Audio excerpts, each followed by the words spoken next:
Jackie Cation, Laurie Kilmartin. Hey, Kilmartin. Cation. We did it. Another week without killing ourselves. What's going on? Wow. All right. That's a good baseline, you know? People are always, oh, I'm not grinding enough. If you're still alive and not dead by your own hand, maybe that's your win for the week. Right. Guess who didn't get to do enough sets this week? Me. Oh! Me and my attitude problem. You're going to be feisty today. I am going to be full of beans. Beans, I tell you. I'm going to take the pills and keep me alive. Oh, great. Blood thinner and statins. Oh, there you go. It's they aren't the sexiest drugs. I know a lot of our sexy listeners are on antidepressants because their emotions are so romantic and deep. Well, guess what? Synapses misfire. Yeah. Yes, I'm fucking just trying to keep my arteries from clogging. You know, it's not as glamorous as the artistic depression that all my friends are feeling. Right. I have massive anxiety. I am just I should be happy after a successful week in Montreal, but I was just nervous and anxious all week, and it's you know, I don't know. That's that. Well, there's also that letdown after a big thing like Montreal. Like you do the JFL and you're just like, I wonder if powerful people are mating over, you know, rare stakes of endangered species. And why haven't I been invited? So, and why aren't they discussing me? They're only talking about new faces. And, you know, I was a new face once and they discussed me and decided no. Right. But I kept going and here I am still in show business. The one year it wasn't the last year I went, but I was going every other year for a while. And I felt very glamorous and very loved, even though nobody gave a shit when I left. And it was just Jeff Singer recognizing me. And so, and what did that mean? Whew, we don't know. So let's examine your outfits from back in the day and see what you did right. Oh, I noticed that with this shirt, I have a cleavage in my neck. I look like a flux capacitor. Wow. And, I don't know what that is, but you look sexy. Yeah, as does a flux capacitor. You were talking about time travel. Anyway, so on Twitter, yes. Back to the Future. So the one of the years Maria brought me to feature for her when she did a week, and she did a week before, you know when they give comics the week, and it's usually the week before sort of the big names. The French week, right? Yeah, I think it's the French week. Yeah, and so the guy who books Montreal, or used to, and it wasn't Singer, it was some other guy. Bruce Hills? I can't remember. Okay. Robbie Craw. Yeah, is he still Netflix doing now. No, he's at Netflix. He's at Netflix. Oh, okay. He's not booking me at Netflix now. Right, exactly. Great. Looking forward to him not caring about me at Netflix, as he has never done. But but I will say that he is. He came in one night because I was really irritated. You know how sometimes you just get irritated about your career? I know you never feel this way, but sometimes I get irritated when I'm not asked to do stuff, right? And so when I came in with Maria, I was like, I'm going to do, and it was 6 or 7 shows. And I was like, I'm going to do a different 15 minutes every show just to keep myself out of my head. Yeah. And into my notebook. Right. And there's a slogan, but I think, and it worked. And at one point, the guy who's at Netflix now came in and he said, I heard you're doing different 15s every night. No, really? Yeah. Word got out? How did it get out? Was it you getting the word out? Yeah, probably. It was probably me bitching, and then somebody told him about it. And so, but of course came the fifth show where I'm deep into new stuff, and it's fine. Right. And it doesn't matter. I mean, I wasn't doing it for him. I was literally, I would have done it for him. Yeah. But I was doing it for myself to make myself less mad. Yeah. And but it was it is interesting, and I like Montreal, the city. I actually, when I did the Comedy Nest one time. But I only did it once, like it was in February and it was super fun. And I would go, and it was in this weird, creepy, dead mall. And we were doing warm-up sets there. It's still in that creepy dead mall. Right, because that's where the gala warm-up sets where they take notes. Mm-hmm. And but I really liked the week that I was there. It was super fun, and I got to hang out in Montreal, which is always good. But I've never gone back. So putting that down as please, I would like to go back there. I actually only spent 2 full days there because we got Thursday, Friday, and then I was writing for one of the gala performers, so I was kind of like sending that person jokes and stuff. And I got to watch those jokes work and not work. Okay. And I was like, I really miss this, that used to be every single day, when Conan would start your joke, it's like, hit it. And then sometimes he would say it right perfectly and it wouldn't work. And you're like, oh, all right. And then other times, like he would have like he'd trip up a little bit and you're like, God damn it. Yeah. Do it over. But whatever. That's such an interesting vibe for the late night set writer, for the monologue writers, because I wondered what sort of pleasure you could get out of it, watching someone else do your joke. But immense. All right. Yeah.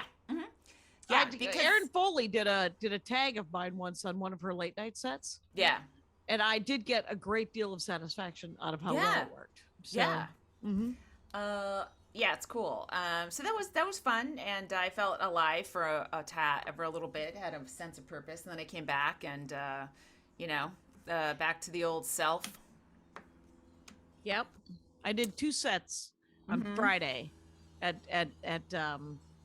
what's it called, at Flappers. It was nice. Cool. Nice enough to get work-ins. Yes. And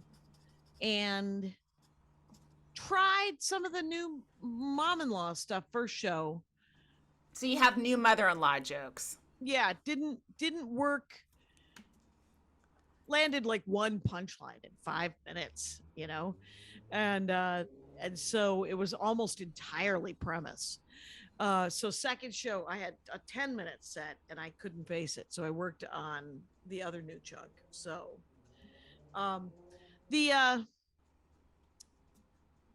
it's kind of working, and I actually.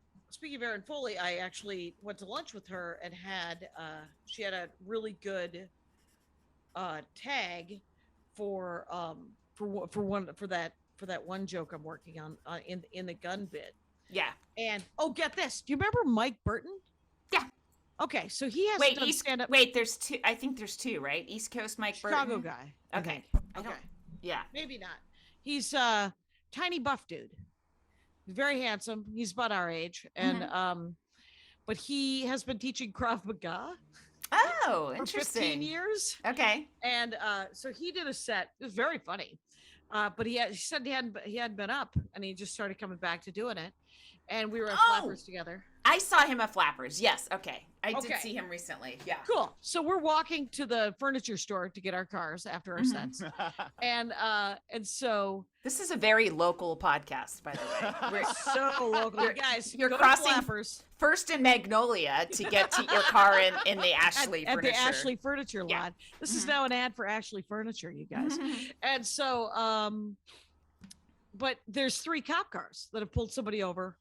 And so there's an active cop scene with 3 giant SUV bullet cars, right? Did you start recording? Tempted, but not Mike Burton. Mike Burton's like, I bet you they know this guy that I train on the force. I'll be right back. Oh, no. What? My reaction entirely. A-cab. Come on now, Mike. And so Mike walks over, and I'm like, you are very lucky that you are a tiny buff white guy in his 50s.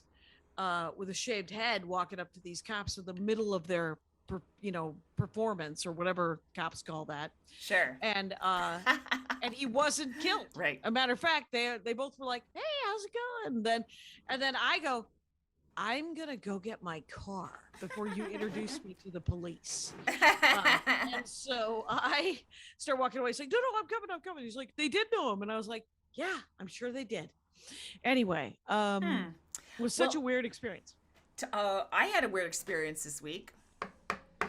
So on Wednesday, I'm like, I didn't have a set. I adjusted my head to mentally, I'm just taking the night off, gonna hang out with my son. We're gonna watch. That's right. We're watching Malcolm in the Middle, which is so fucking good. We're loving it, right? Okay. And then I'm just sitting in my red chair, and I get a little notification on Twitter from someone I don't think I know who said, "I follow you on Twitter. What is this?" Right? Okay. And all right, so so it's a picture of me and Louis C.K. I'm featuring for him on a show tonight. Oh, on that very Wednesday night. Yeah. So I had two reactions, which is I didn't know I had a show tonight. Okay, I guess I forgot to write it down. Who put me on a lineup with Louis? Because I couldn't tell from the graphic where the club was. Mm-hmm. Right? Mm-hmm. It just had the date. And who is this person policing my spots? You know? Right. Well, that of course is just usually a young comic who wants to look up to you. I don't know, but it was like, first of all, if I took a set or whatever, it's like not your business, you know? Like honestly, if I said yes to something, maybe there's other things happening that I didn't really know about, but you're accountable to each and every one of our fans, Laura. I don't think you understand. Well, it was the whole thing was I follow you on Twitter. What the hell? Like, my free do we know tweets, each other? The tweets I write for free, unpaid, that you enjoy, allow you to monitor my calendar. No. Okay. But that was separate because I didn't know what the fuck this show was, right? Right. So I'm like, I'm trying to find out. I'm looking through all potential ways I get shows.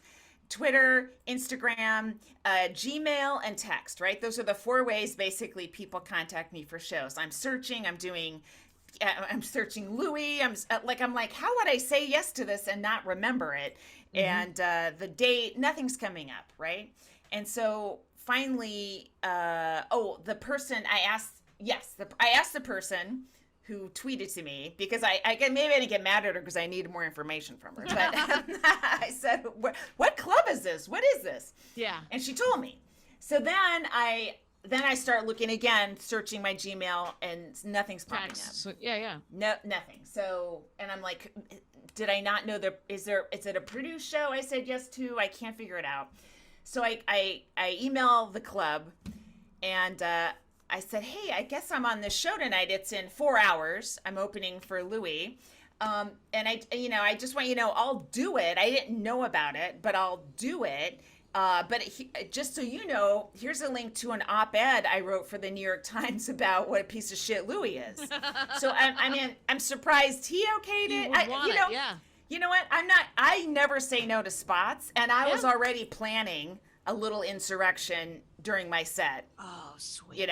I was like, do I? Because it was sold out. It was a 10:30 show. It was sold out. So I'm like, do I do a whole set, say do really well, and then at the last, say 3 minutes, I get the light, and then I just start talking about what a piece of shit the next comic is? Do I do that? Oh, wow. Like, will I? Because once the audience starts to love you, you're like, you hate to give keep it going. You hate to give it up. Or do I open the show going, you know what? Hey, FYI, sold out crowd. I think the headliner's a piece of shit. And but here's my jokes. Like, do I dig a huge hole for myself and see if I can get out of it? I don't know. That's actually the experience. I saw Bill Cosby do that once. So, remember that show I told you about the first time I saw Bill Cosby? No. He called a kid up on stage and the kid's mom, and he called the kid fat and gave him a double XL t-shirt. The kid was like 11. Oh my God. And then he sent him back to their, and then he dug himself out of that hole because he'd been doing stand-up for 45 years. It was an interesting experience to watch him do it, but I did not, as you might imagine, enjoy it. No, but I could only hope that I would be as likable as Bill Cosby on stage and win this audience back. So I'm plotting. Prior to that, by the way, I was so exhausted and depressed and full of anxiety, and I'm like, I don't feel good. But all the adrenaline's running through me on how to do this set, and then I get contacted by the club, and they said, oh, we're so sorry. Laura Kightlinger is actually opening for him, and they just wrote your name down by mistake. Oh my God! And Kightlinger doesn't do that many sets. No, but here's the thing. She just did like a run at the California Comedy Club, the old Hyperion, which I saw her one woman show. It was really good. Yeah. But no, she's hilarious. This has happened to us before, Laura and I, although I think just to me, because I was recording an album in 2004, and the MC brought me up as Laura Kightlinger. Wow. On an album. On the album. Which I, by the way, didn't release. Okay. Because I was so depressed. I was like, not even the MC knows who I am. Do I even deserve to have an album? Like, that was going through my head the entire set. Okay. I can't express to you how much. Have you listened to that set? Somewhere around. It's kicking around. You should find that set and find out if it's... There's probably a couple jokes in there that maybe the good Lord was intervening and saying, hey. Yeah. Why don't you recut that and put it out on Rad Albums? Those parts. Maybe. But anyway. So it's happened before. So they... and then I guess somebody was at the show and took a screenshot of the lineup, and I was still on the lineup. So I'm sure Louie must have been like, what the fuck? Or I don't know. And I don't care. But that was, so I was so amped up, for what could have been a momentous, historic set, or, something that no one ever It could have been on TMZ or not at all. One of those two things could have happened. Exactly. Yeah. Every time you think it's going to be a big thing, it's actually no one gives a shit. So at least I know that to know it might have been nothing anyway. Right. But I was all amped up, and then what came across my Twitter feed was Sarah Schaefer's show. She was doing her set that night. I'm like, hey, all right, you know what? I'm ready to go out, and I'll just go out. So I went to see her show that she's working on. It's really funny. And she did it at the clubhouse, and I think she's at the Elysian. Anyway, check it out if you're in LA. She's doing a one-woman show that's really funny. It's about comedy, so I feel bad because I'm sure every comic that watches it has 300 ideas because it's about stand-up comedy, and the references and everything. But it was really great. So that happened, and I wasn't like, mad or anything. I just, No. How can you get mad? I still want to work the club, so I'm not going to get mad at anybody. And I could see how the mistake was made. It was made before, and life went on. And I guess maybe the person I got most annoyed with was the one going, "I follow you on Twitter. What is this?" I don't know. Yeah. I mentioned it to Mike Burton. He was like, well, why is she mad at Louis C.K.? What? Yes. No. Yep. And has he not heard? That's what I said. I said, have you not heard what a shitbag Louis C.K. was? And probably still is. And he was like, oh. Oh, my God. Jackie, I tweeted this. I believe it. Male comics and female comics, we have nothing in common. No offense, Kyle, but our lives have nothing in common. Nothing in common. Zero. Even when we're on stage, what we have to deal with versus what they have to deal with, completely different. I can't even believe we're listed in the IRS career codes as the same. I posted the clip of me getting back on stage that John DeBoer took. Cool. And it was good. It was I was super nervous that they were going to sound mad or that they'd be all weird when I came back out, but they applauded. They were on board. So they were fine with it. And the manager of Acme, because I told the story essentially in a couple of tweets, and he retweeted the one where I mentioned his name, but I didn't know that he was on Twitter. And he goes, I can verify this. I did actually say to the woman, essentially, he verified that he went up to her and said, that was your cue to leave. And I was like, that's awesome. I think people have had it with other people, Yeah, it's like very possible. You hope someone in a plane gets taken off or duct taped to their seat. Like we actually want more consequences than being destroyed by a comedian. Do you have an opinion about the JetBlue Spirit airline merger? Is it happening for sure? I thought it was being fought heavily. Well, it by was, but one of them. I thought that they had blown through. I thought that they had I don't know. I mean, JetBlue doesn't fly enough places for sure. And Spirit flies more places. I mean, or additional places. They have additional, yeah. So that'd be nice because I have so many JetBlue miles that I can only use on a few routes. Hey, I just hit the Delta million-mile person. Wow. Yeah, so I got a $250 gift voucher, and which will pay for a third of one flight. Wow. And then I get a sort of another sort of notch towards getting bumped up. It's a different path to also getting bumped up. So you're that much closer to first class all the time. All the time, yeah, which is nice. Incredible. When did you start your relationship with Delta? Probably 6 or 7, maybe. I don't know. Marilyn Bamford told me to do it, and so I don't remember what year, but maybe 10 years. So 10 years it took you. Wow. Yeah, maybe. Yeah. Wow. And yeah, this week I'm off back to Denver area, back to Colorado, to Fort Collins Comedy Fort. I thought there's not that rule that you can't work one within a certain amount of time than the other. It's sort of like a weird gentleman's agreement, but I was covering for somebody. Oh, I see. You filled it. So right, and so I got booked for Denver South a couple of not that long ago. Right. Like 4 weeks ago, and I told my agent, I was like, well, you have to remind her that 2 weeks later I'm at Fort Collins in Boulder, over an hour from Denver, and ask her if it's okay. And I don't know, because I don't know what I would have done, because you want to honor the first gig. Yeah. Mm-hmm. But the Denver gig has more money, right? Mm-hmm. So and luckily she was like, no, it's fine. It is. It was after. So yeah, and it's after, and it isn't over an hour away. So I think it'll be fine. As far as anybody who was thinking of coming to see me, that happens to live in Montana. So no, I'm trying to think of that Bay Area terms. That's like I'm gonna say, I guess Walnut Creek to San Jose. With some traffic. Yeah.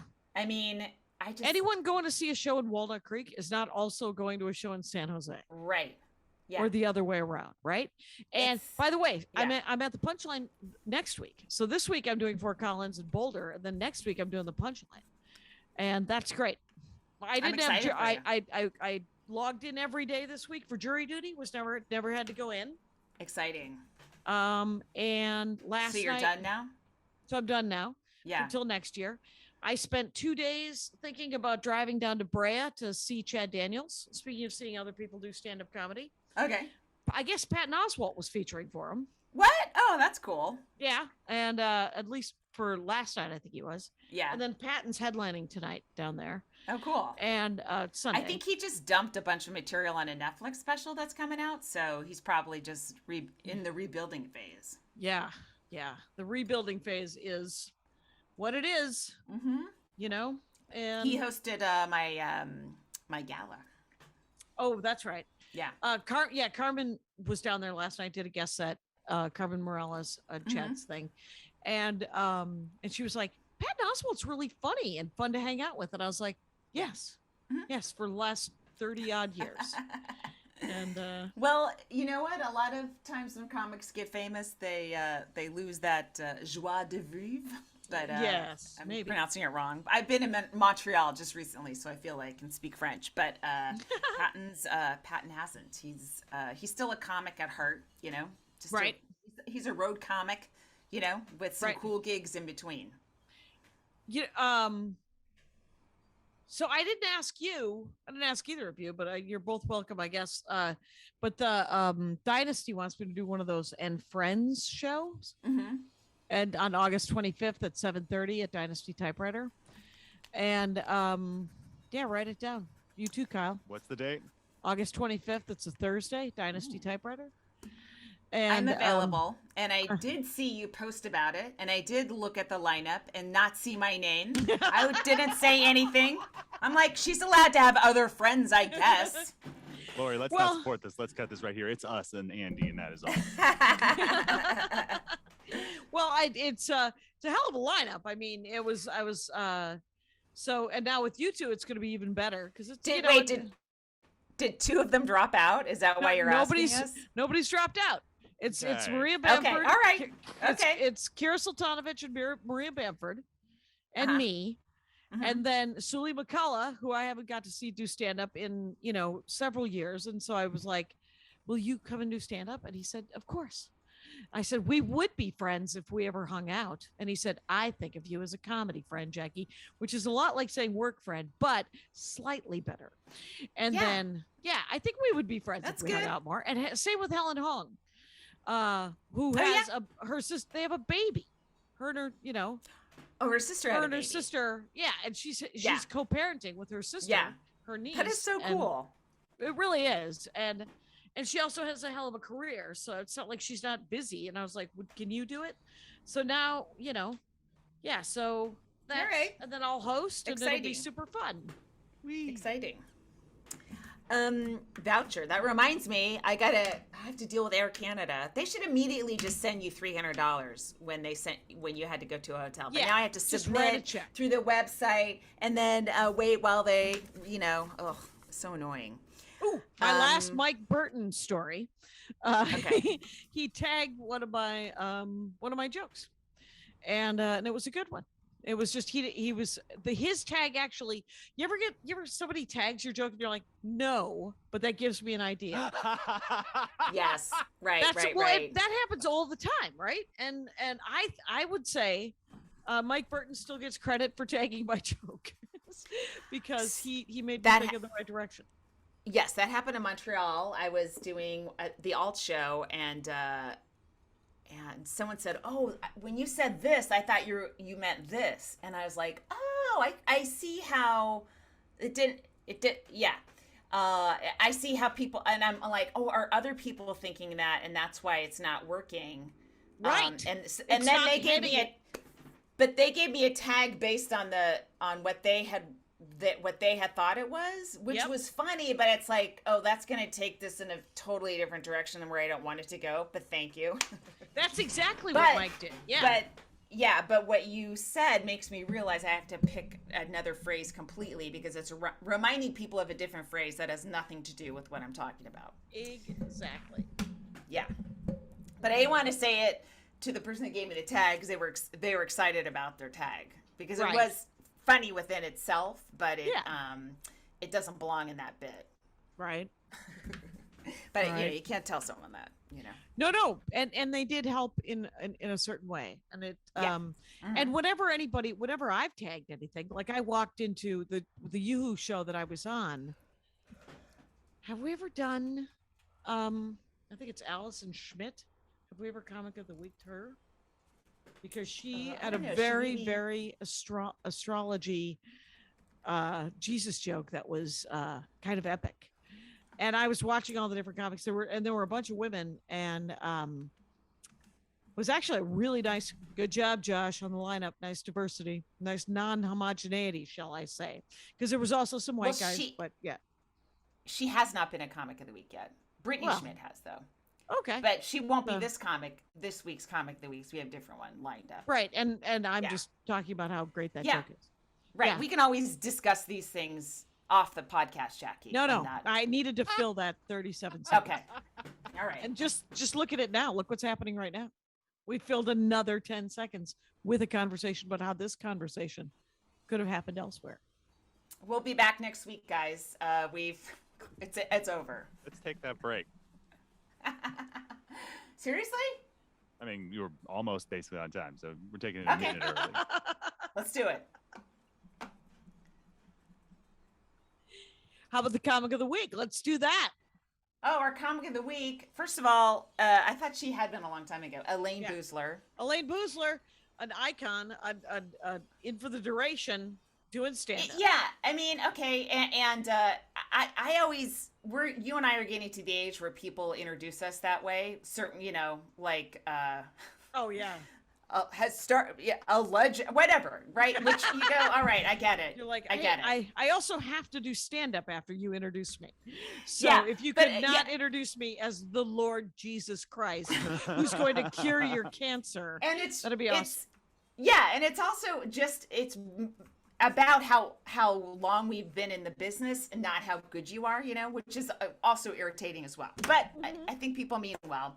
I think when you're a younger comic and you're on a show with a comic who was headlining when you started, then I guess that means something, right? Yeah. So anyway, but Elayne Boosler.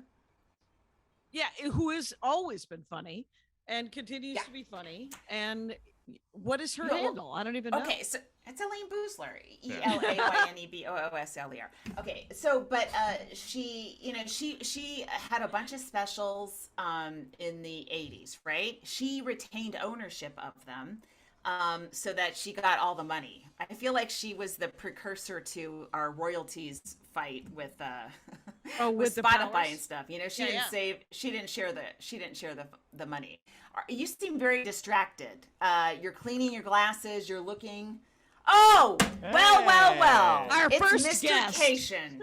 Our first guest, Andy Ashcraft. So I wanted to bring this in to you and interrupt your show. Oh. This is our neighbor Mike across the street, who gets the LA Times, brought over from today's LA Times this huge 24-page insert about comedy in Los Angeles.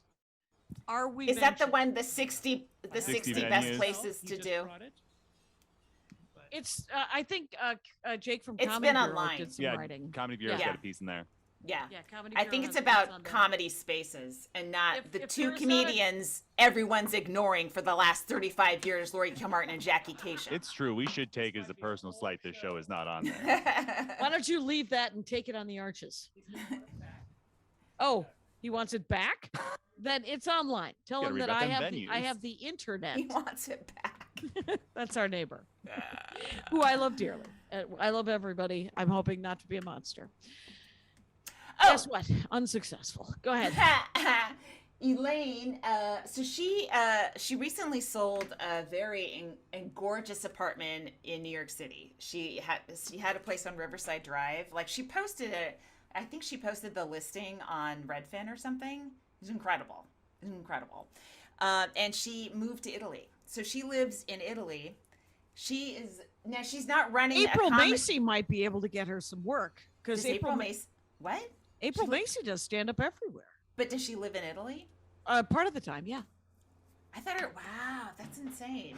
Yeah, her husband is I Greek? don't think he's Greek. He Did might they be marry North in African. Greece? Okay. He might have married in Greece or got married. Yeah, he's great. So I say that without ever meeting the man and only seeing pictures of his handsome face on Instagram. Okay. So part of my post-son in school fantasy is, of course, to move to either Luxembourg or some EU country and open a little comedy club and call it Expat Comedy. Oh. And anyway, but Elayne's not doing that. She's just living her life. Yes. Yeah. And I'm like, good for you. You know what? Just enjoy it. Like while you're healthy, get out there. I mean, looking at my parents, everyone starts to fall apart right around 80. Once you hit your late 60s, early 70s, take advantage of what you have and enjoy. And so she is living with her, I don't know if it's her husband or her partner, but they have a place in Italy, and it looks, whatever she's posting on Twitter, it just looks incredible. And I totally envy her.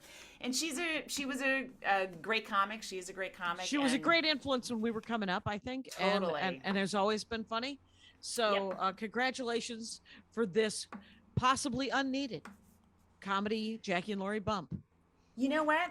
There are some people that don't know who she is coming up, right? They barely know anyone older than Kevin Hart, honestly. And everyone keeps writing the history of stand-up comedy, and it's entirely the history of men in stand-up comedy. Women. I know.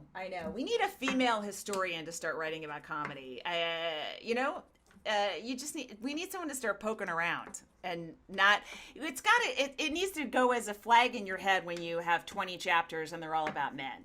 Right. And if you're a female historian, you'll notice that. And But if you're poking around with your dick, then you won't notice. We need someone who doesn't write with their penis. That's what we need. It's not me. I don't want to do it. Wow.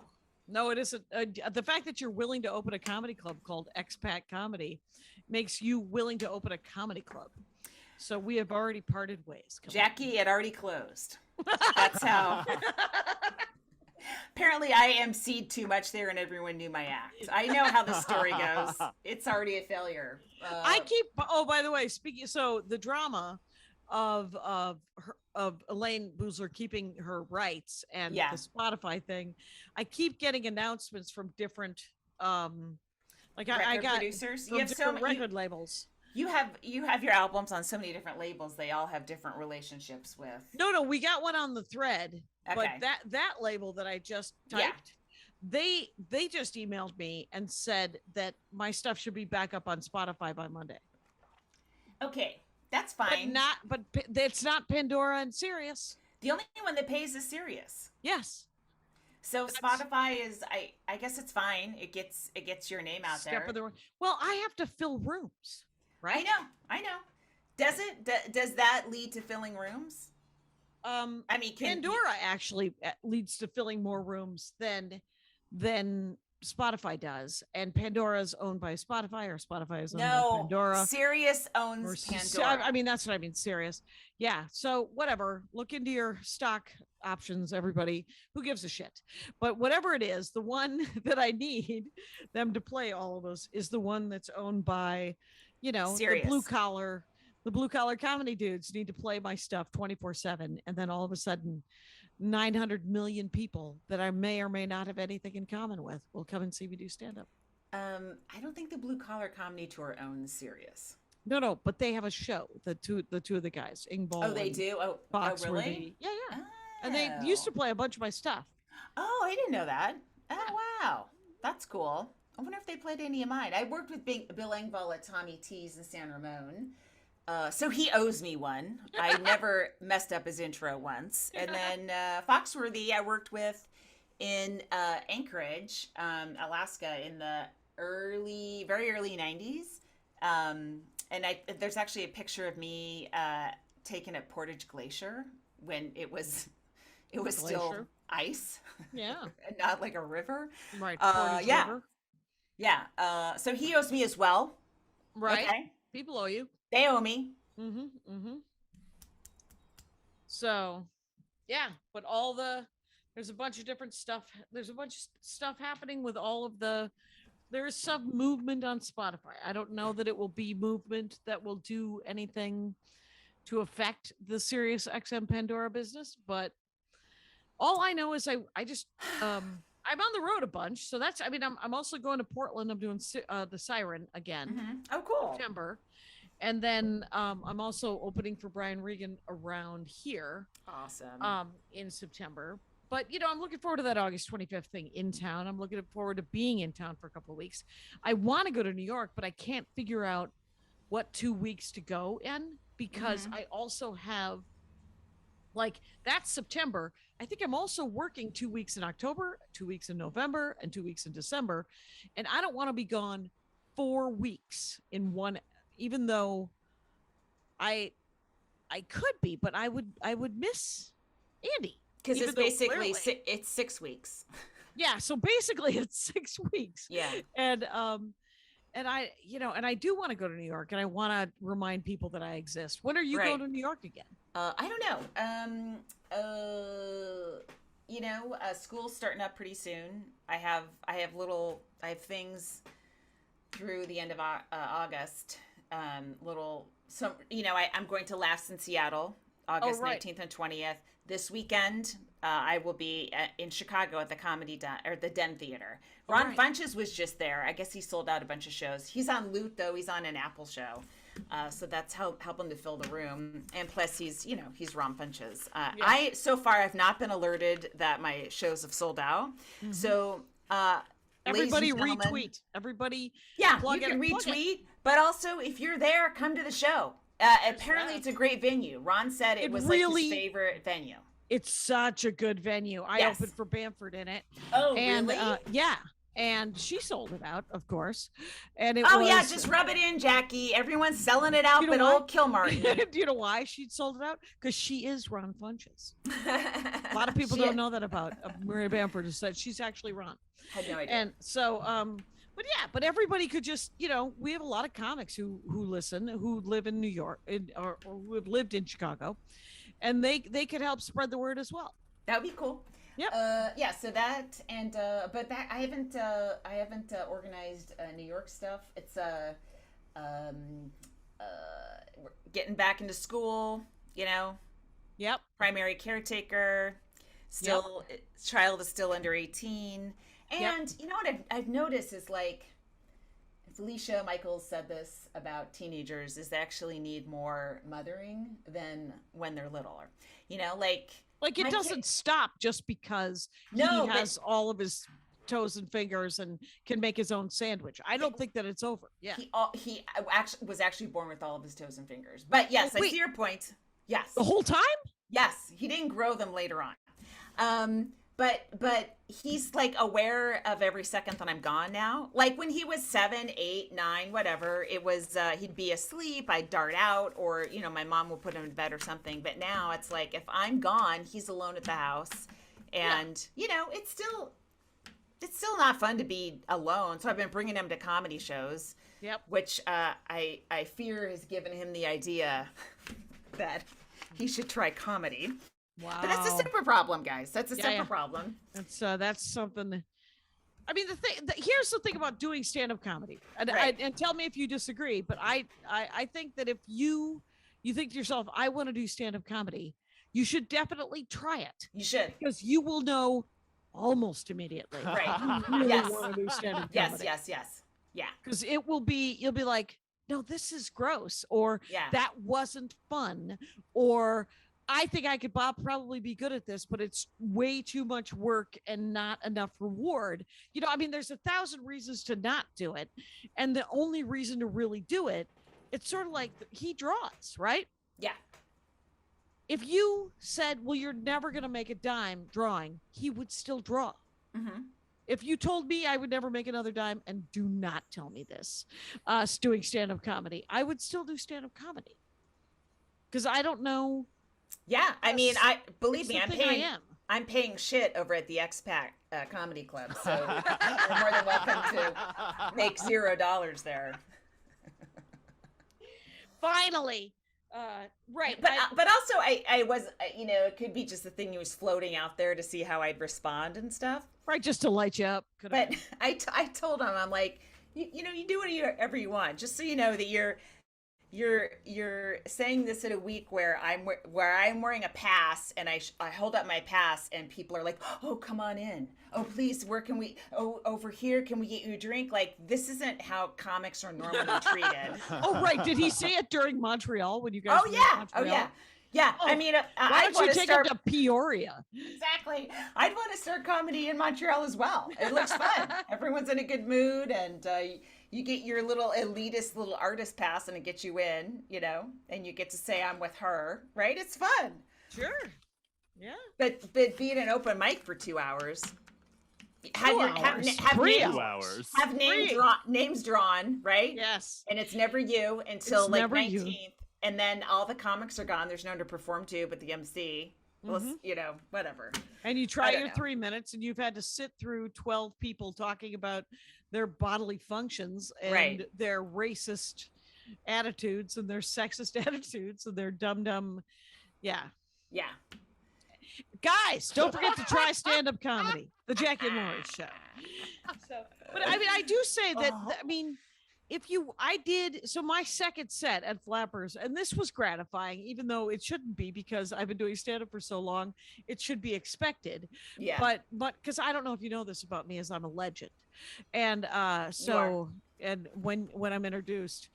So, but the thing is, so I did 10, and I was just working on 2 or 3 new lines. Mm-hmm. Instead of that first set where I was working on 5 brand new minutes, and boy, does it need work. So I got off stage, and everyone in the green room, all the other, there were 8 other comics, were like, thank you, that was great. I mean, one guy actually said thank you. and it was a comic thanked you for doing a set. Right. He was one of there were two older, besides Mike Burton, there were two other guys, even older than us. Yeah. That hadn't done stand-up in 15, 20 years. And they're coming back now? Yeah.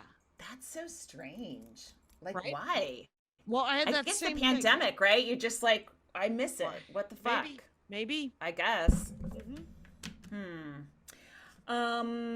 So are you wiping down the seat back and all that kind of stuff, the armrests, because of monkeypox? I'm not sure how, I keep reading different things about how vigilant I have to be about touching surfaces with monkeypox, like I thought it was open wounds. I thought it was no, it could be skin to skin, like brushing up against somebody. So it's not open wounds.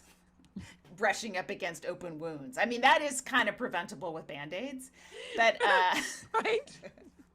But I'm like, oh my, like, how much of a production when I get on a plane am I willing to put on? Right? I got a mask, I got my portable purifier. Now I'm wiping things down. I forget too. Oh my God, it's so much work to travel. Yeah. And not get a disease. Right. Because you want to still travel. I'm still the anxiety all summer of, oh my God, I'm gonna get COVID working all these rooms, and then I can't do Montreal. I'm gonna lose all that money. It's nice. It's nice that didn't pan out. Right. But there's still more road travel. But I'll just still do the same precautions. Right. Bring my big purifier and plug it in right in front of where I stand on stage. We had people over yesterday to play Hero Instant, inside? Which is in this very room. Okay. But I had a purifier going, and it's everybody that during lockdown I knew took it very, very seriously, and still take it seriously. And so, but there were 10 people in our house, and in this room there were like 6, and this room is not large, but but we had a really, really good time. It felt like a little bit of normalcy since Chris moved in, where people came over and we gamed, and then we usually go out to eat, but a couple people still aren't eating in restaurants. So, I went and I got so much Chinese food, like $200 worth of Chinese food, because, and we ate through most of it. But but still not most of it. I'm not true. That's not true. We ate through probably half of it. And, but I wanted, there's one, in my opinion, and I would love to be proven wrong, one decent Chinese restaurant in the San Fernando Valley. And I don't even want to get into that. Sounds like you're throwing bombs left and right, like an anarchist in the 20s. Because it has to be, because I'm a snob when it comes to Chinese food. I worked at a Chinese restaurant, and I never liked Chinese food until I worked in that Chinese restaurant, and it made me like weird Chinese food, and like all the food that is normal Chinese food that Americanized, and then all the stuff that the Chinese people. And let's take a break because that sentence bored me. Jackie, we're back. Right? Okay. Are we? Let's. I forgot. I had a crazy gig this weekend. Oh God. I was at a winery in Livermore, right? Oh, that's right. With that guy that I keep trying to get on Brian. the Black Forest. Yeah, Brian. Yes. But he had internet problems. I did. We're trying. He wants to talk about his RV. It's a very specific RV. Go. Okay. So it's in Livermore, Bay Area, right? And there's a lot of winery. First of all, when I was growing up, Livermore was like, it was not impressive. It was seen as a cow town, and they had the lab, Livermore lab, where it was like nerds and ranchers, right? And no one I knew lived there. It was just like a place that was on its way to the 5, which is to now you're in LA, and it's awful, right? You want to stay in the Bay Area. So it was nothing. So now it's just full of wineries, and it's very expensive. It's what's happened to the Silicon Valley happened to Livermore as well, but different. It's it's wineries, but it's very high end now. It's shocking. Wow. I don't know if you've lived in a town or you lived near a town that was like just low rent and then became incredibly Bayview, Wisconsin. Bayview, Yeah. Wisconsin, just full of factory workers and now full of the bearded youth movement. It's ridiculous. shocking, right? So Yeah. Livermore, it shocks me. But so I'm doing an outdoor show. People have paid a ton of money. They're drinking incredible wine. I had a glass and it was like insane, and I got 2 bottles. They gave me 2 bottles. The Three Steves Winery, and I was teasing them that Steve is the ultimate Gen X male East Bay name. And then I was talking to someone else in the audience, and his name was Rick, and I'm like, that's number 2.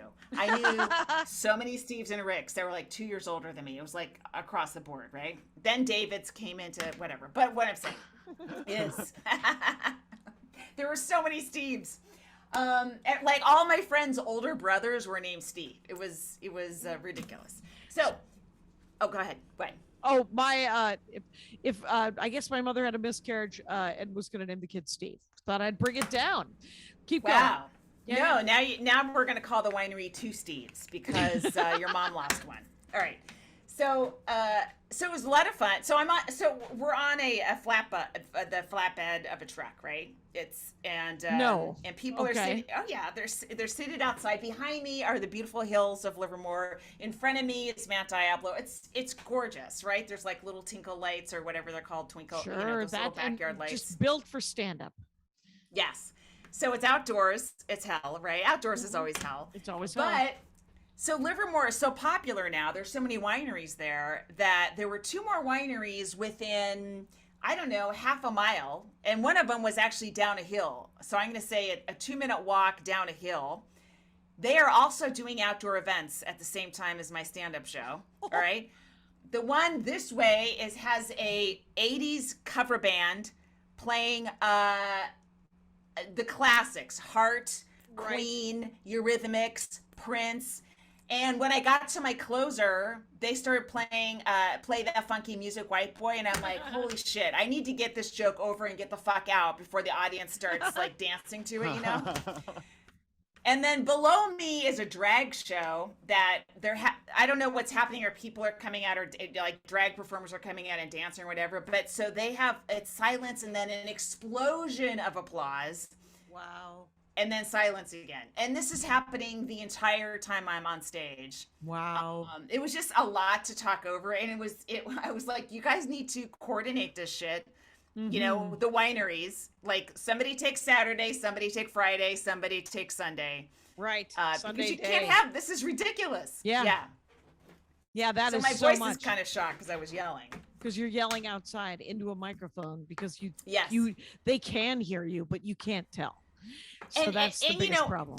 And every comedy pause gets filled in with heart lyrics, or whatever. Sort of. Yeah, you yeah. know? I have to And say, I told the audience, if they start playing the B-52s, I'm just getting off stage and dancing, because if they play Rock Lobster, there's no reason for this show to continue.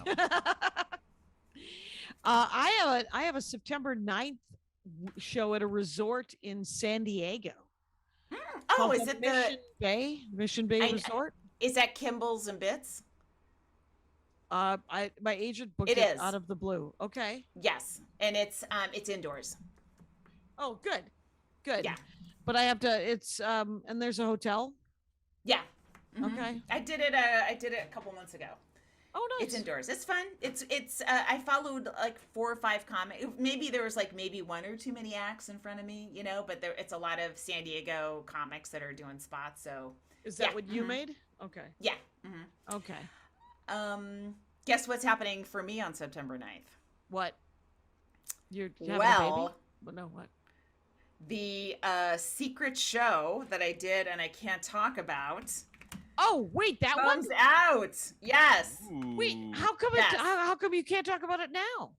Because I it's don't coming out know. September 9th. Yes. I think, well, you know what? It's on HBO, right? No, Apple Plus. Apple Plus. It's an Apple Plus show. Oh, all right. Kyle. Don't let Yeah, Kyle's like, don't let Jackie trick you. They can still edit you out. No. It's a huge series that it's about many things, and one of them they did a little segment on stand-up comedy, and I'm And part so of you it. were And two interviewed. other. Yes. Yes, and I did a performance. I And don't so know how much of September that. 9th, will you be able to post that picture? Yes, of me with the person. Yes. Yeah. Mm-hmm. Yeah. Controversial person. I don't know that every one of our listeners loves her. If you don't love her, don't be a listener. Fuck right off. Thank you. Yeah. Thank you. That's where I'm at. And yeah, go eat a dick. Yeah. Right. That's bullshit. Wow. Harsh but fair. Harsh. That's what I'm known for. Actually, when I walked off stage, when I put that 30-second clip of me coming back on stage at Acme, somebody posted, "That's what I like about you, is you're nice, but you have boundaries." And I was like, well, that is actually a very positive outlook of what I might be, how my life might be. I would love for that to be. So I'm trying very hard to everything to work out here, to let everything be smooth in my new living situation. Right. And how is that? It's good. It's still in transition, and I don't know if there's only going to be a certain amount of good, like where it's not like what I have to think, what I have to make peace with is that this is never going to be, we're just roommates. Right. Because this is Andy's mom, and and she's in her late 70s. So it's never going to be, well, we're going to, Ireland for 2 weeks, take care of the animals, take care of the yard. We'll be right back. It's not, it'll take more work than that. So, it's weird. What my mom, when I would always leave, like go to New York and leave her with my son, towards right before COVID hit, I was like, this is still okay, right? Because she couldn't get him out of the house in a fire. Like he would be getting her out of the house, right? Right. Like because she was, and he was 13 or 14. He was like 12 and 13. Yeah. So he just needed a presence, obviously she's not going to fend off anybody. Yeah. But, so I was like, I'm sure it's fine. I don't want to think about it. I have things to do. Right. It's and so I want to be aware of that. I want to be, I don't want to just go, no, it'll be fine. We'll just, and if I do want to think that, I want to plan more for it. Like obviously put the dogs, I don't think I would put the dogs in a kennel. I think I would hire a dog person, like someone like a house sitter kind of person, but someone who would just come by. Yeah. Because I don't know if anyone, like I think if I had someone stay overnight, it would have to be someone she knew or a medical professional, right? Right. Like someone who, like it wouldn't just be, hey, Carmen Morales, you want a dog sit and a house sit? Like that feels like a lot of responsibility for someone who was just going to dog sit and house sit and do snacks. Yeah.